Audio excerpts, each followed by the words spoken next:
अहम खबर आपको दें कि खैबर पख्तूनख्वा असम्बली के लिए कामयाब आज़ाद अरकान का सुन्नी इत्तेहाद काउंसिल में शमूलियत से मुतालिक बयान हल्फी सामने आ गया। बात करते हैं डॉनिस के नुमाइंदे आरिफ हयात हमारे साथ मौजूद है। आरिफ हयात बताएगा हल्फनामे में क्या लिखा हुआ है?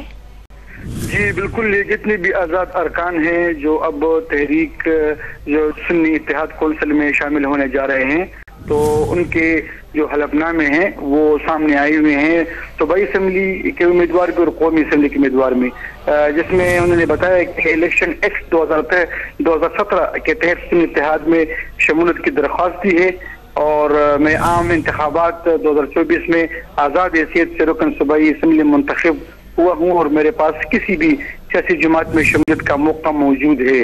हलफनामे में लिखा गया है कि मैं सुन्नी इत्तेहाद कौंसिल में शामिल हुआ हूँ जिसकी क़यादत पहले ही मेरी शमूलियत मंजूर कर चुकी है।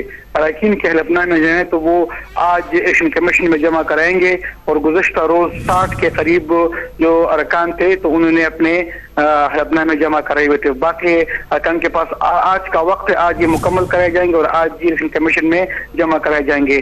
तो आज के बाद जितने भी आज़ाद अरकान खैबर पख्तूनख्वा असम्बली में होंगे तो वो सब सुन्नी इत्तेहाद कौंसिल के प्लेटफॉर्म से होंगे, उनके मेंबरान होंगे, उन पर कानून भी उसी पार्टी का लागू होगा और उसी हैसियत से वो असम्बली में फिर हलफ लेंगे।